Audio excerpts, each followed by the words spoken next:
कुछ दिन पश्चात सुमाली राक्षस रसातल से निकलकर अपनी सुंदर कन्या सहित मनुष्य लोक में विचरण करने लगा। तब इस प्रकार पृथ्वी पर विचरते हुए उसने पुष्पक विमान आरूढ़ कुबेर जी को देखा, जो अपने पिता विश्रवा के दर्शन करने जा रहे थे। यह देख सुमाली को आश्चर्य हुआ। वह मृत्यु लोक छोड़ रसातल में पहुंचकर अपनी पुत्री केकसी से बोला, हे पुत्री, अब तुम्हारे विवाह का समय हो चुका है। अधिक क्या कहें, मानी जनों के लिए कन्या दुख का कारण होती है, क्योंकि यह कोई पहले से नहीं जानता कि कन्या का विवाह कैसे वर से होगा। मातृकुल, पितृकुल और स्वसुर कुल, इन तीनों कुलों को कन्या सदैव संशय युक्त रखती है।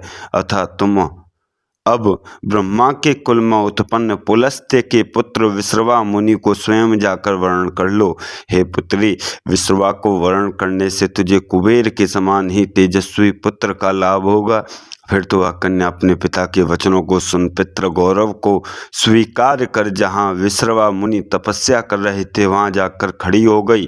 तब पूर्ण चंद्रानना उस परम सुंदरी को देख परमोदर विश्रवा मुनि ने उस कन्या से कहा कि हे भद्रे, तू किसकी दुहिता है और यहाँ कैसे आई?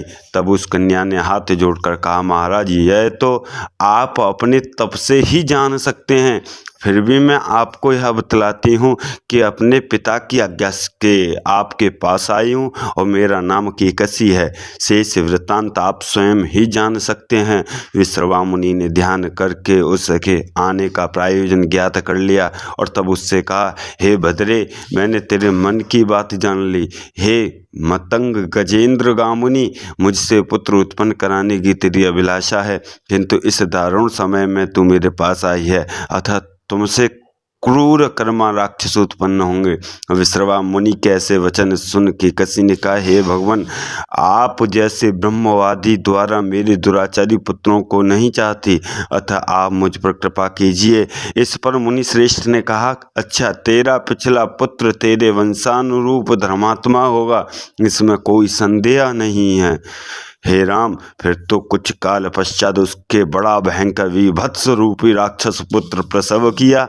उसके 10 सिर, बड़े बड़े दांत और 20 भुजाएं थीं तथा वह काले रंग का पहाड़ के समान था। उसके लाल ओठ, विशाल सिर और चमकीले बाल थे। उसके जन्मते ही पृथ्वी कांपने लगी, समुद्र खलबला उठे, आकाश से बड़े बड़े उल्कापात होने लगे, सूर्य का प्रकाश मंदा पड़ गया और देवताओं ने रक्त की वर्ष की हर्षा की। तदंतर पितामह ब्रह्मा के समान ही उसके पिता ने उसका नामकरण किया और उससे कहा कि इस 10 सिर वाले पुत्र का नाम दशग्रीव होगा। फिर केकसी के गर्भ से कुंभकर्ण का जन्म हुआ, जिसके समान लंबा चौड़ा कोई अन्य प्राणी नहीं था। फिर विकराल मुख वाली सुपर्णखा उत्पन्न हुई और सबके पश्चात धर्मात्मा विभीषण का जन्म हुआ। उसके जन्म के समय आकाश से पुष्प वृष्टि हुई तथा देवताओं ने दुंदुभी बजाई। सबने साधु साधु कहा। कुंभकर्ण दशग्रीव उस महावन में बढ़ने लगे। कुंभकर्ण का बड़ा उन्मत्त हुआ, उसको भोजन से कभी तृप्ति ही न होती थी और तीनों लोकों में घूमकर महर्षियों का भक्षण किया करता था। विभीषण बाल्यकाल से ही धर्मात्मा था। वह सर्वदा धर्म में स्थित रह स्वाध्याय करता और नियमित आहार करते हुए इंद्रियों को अपने वश में रखता। कुछ काल पश्चात धनपति वह श्रवण पुष्पक विमान पर बैठ अपने पिता का दर्शन करने के लिए वहाँ आए, जो अपने तेज से प्रदीप्त हो रहे थे। उन्हें देखकर राक्षस कन्या केकसी अपने पुत्र दशग्रीव के पास आई और बोली, हे पुत्र, अपने भाई वैश्रवण को देखा, ये कैसे तेजस्वी है। क्या ही अच्छा होता यदि तुम भी अपने भाई के समान हो। यद्यपि तुम बड़े पराक्रमी हो, तथापि ऐसा प्रयत्न करो जिससे तुम्हें भी वैश्रवण के समान ही तेजस्वी और वैभवशाली हो जाओ। माता की आवाज़ सुन प्रतापी दशग्रीव को बड़ा रोष हुआ। उसने कहा, माँ, तुम चिंता न करो, मैं प्रतिज्ञा पूर्वक कहता हूँ कि अपने पराक्रम से भाई वैश्रवण के समान उससे भी बढ़कर हो जाऊँगा। यह कहकर उसने तपस्या करने का विचार किया। गोकर्ण के पवित्र आश्रम पर जाकर वहाँ भाइयों सहित तप करने लगा। उसने घोर तप कर ब्रह्मा जी को प्रसन्न कर लिया। उन्होंने प्रसन्न होकर विजयदायक वर प्रदान किया।